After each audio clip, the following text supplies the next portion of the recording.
जगन्नाथ महाप्रभु को ज्ञान मार्ग साधना कले आपण पाइबे, भक्ति मार्ग साधना कले पाइबे। किंतु ज्ञान मार्ग साधक को कष्ट बोली श्रीमद भगवत गीतार कहेशोधिकतरस्तेषां अव्यक्ता सप्त चेतसाम अव्यक्ता ही गति दुख देह बद्वीर आत्मते। जार देह अच्छी सी जार देह नहीं केमती भाव, जार रूप अच्छी नाम अच्छी परिचय अच्छी, सी जार रूप नहीं नाम नहीं, जहाँ जदि आम शब्द प्रकाश करें ब्रह्म कहले से शब्द प्रযোज्य नुह, से एक इंगित एक इशारा। तेणुक से केमती भाविबा केमती, चिंता केमती करवा, ध्यान केमती करवा, तपस्या केमती करवा। अहम ब्रह्मास्मि ब्रह्ममय जगत सर्व ये व्यवहारिक दुनिया रे से स्थिति रे बंचिबा, ये जगत को से व्यवहार करवा, ये मार्ग हूँ कष्टकर। से भगवान श्रीमद भगवत गीतार कहते ये मार्ग अपेक्षा भक्ति मार्ग सहज।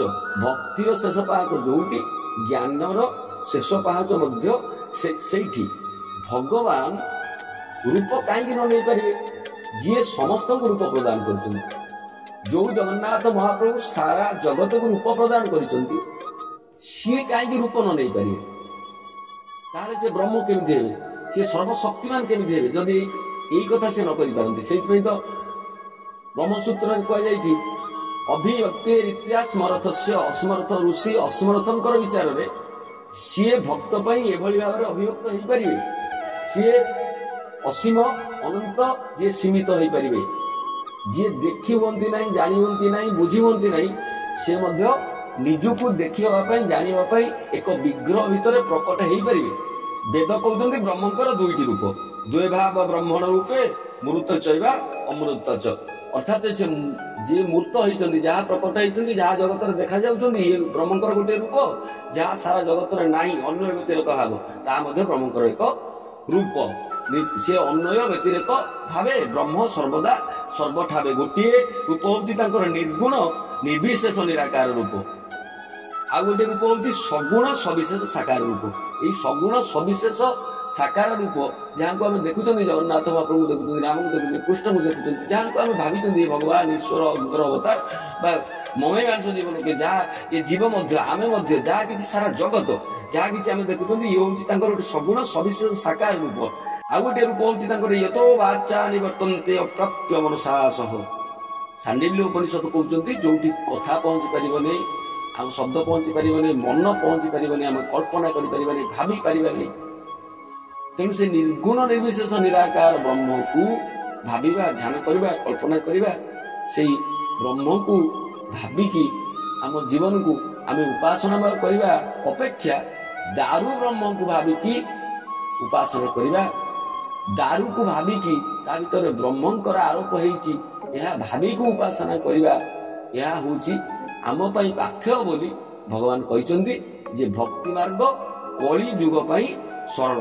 से भागवत जिते पचरा जाती सूत गोस्वामी को ये कली जुगे जीवर कल्याण साधन पाई कौन उचित हो, से कहते वासुदेव भगवत भक्ति योग प्रयोजित जन इत्यास वैराग्यम ज्ञान हेतु कम।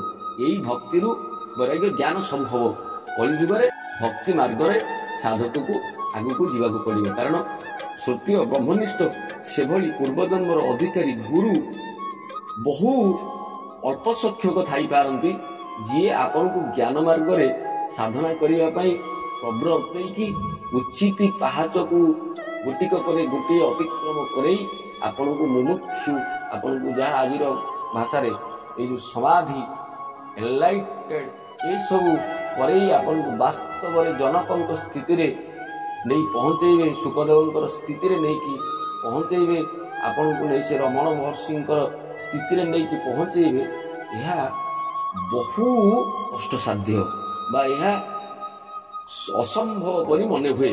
तेणु ये कलिजुग भक्ति साधन ही भल।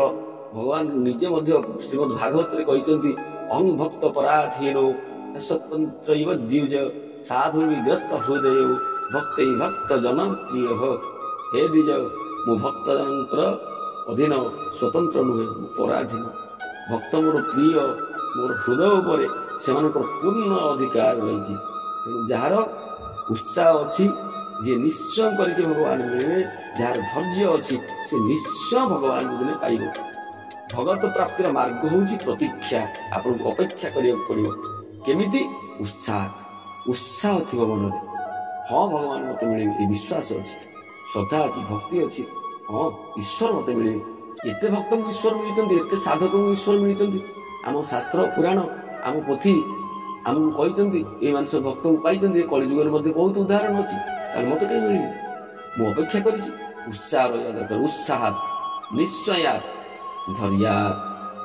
ଉତ୍ସାହ ସହିତ ଏ କଥା ମଧ୍ୟ ମନ ମସ୍ତିଷ୍କରେ ଥିବା ଉଚିତ ଯେ ହଁ ନିଶ୍ଚୟ ମୁଁ କେବେ ହାରିବି ନାହିଁ। ମୋ ଅପେକ୍ଷା ବେକାର ଯିବ ନାହିଁ। ଭଗବାନ ମୋତେ ମିଳିବେ। ମୁଁ ଏଇ ସାଧନା କରୁଛି, ମୁଁ ଏଇ କର୍ମ ନିତ୍ୟ ପ୍ରତ୍ୟେକ କରୁଛି, ଧ୍ୟାନ କରୁଛି, ଯୋଗ କରୁଛି, ଈଶ୍ୱରଙ୍କୁ ଖୋଜୁଛି, ମୋର ଆବେଗ ଅଛି। ଆପଣଙ୍କ ଭିତରେ ଈଶ୍ୱର ମିଳିବା ପାଇଁ ଯେଉଁ ଦୃଢ଼ ପ୍ରତ୍ୟୟ, ହଁ ମୋତେ ନିଶ୍ଚୟ ଈଶ୍ୱର ମିଳିବେ, ନିଶ୍ଚୟ। ତାପରେ ଧୈର୍ଯ୍ୟ ଥିବା ଦରକାର। ବିପଦ ଆପଦ ଦୁଃଖ କଷ୍ଟ ଯାହା ଆସୁ ଜୀବନରେ, ଯେମିତି ବି ଜୀବନ ଆପଣଙ୍କର ହଉ, ଆପଣ ଯୋଉଠି ବି ଥାଆନ୍ତୁ, ଯାହା ଆପଣଙ୍କୁ ଭୋଗ ସାମଗ୍ରୀ ମିଳିଥାଉ, ଯାହା ଆପଣ କର୍ମଫଳ ଭୋଗ କରୁଥାନ୍ତୁ, ତା ଭିତରେ ଆପଣଙ୍କର ଧୈର୍ଯ୍ୟ ଥିବା ଦରକାର। ପାପ ପୁଣ୍ୟ ଯାହା ଦୁଃଖ କଷ୍ଟ ଆପଣ ଯାହା କିଛି ଭୋଗ କରୁଛନ୍ତି, ଯାହା କିଛି ଆପଣଙ୍କୁ ମିଳୁଛି, ତା ଭିତରେ ଆପଣଙ୍କର ଧୈର୍ଯ୍ୟ ଥିବା ଦରକାର, ପ୍ୟାସେନ୍ସ ଥିବା ଦରକାର। ହଁ ମୋତେ ଦିନେ ଈଶ୍ୱର ମିଳିବେ।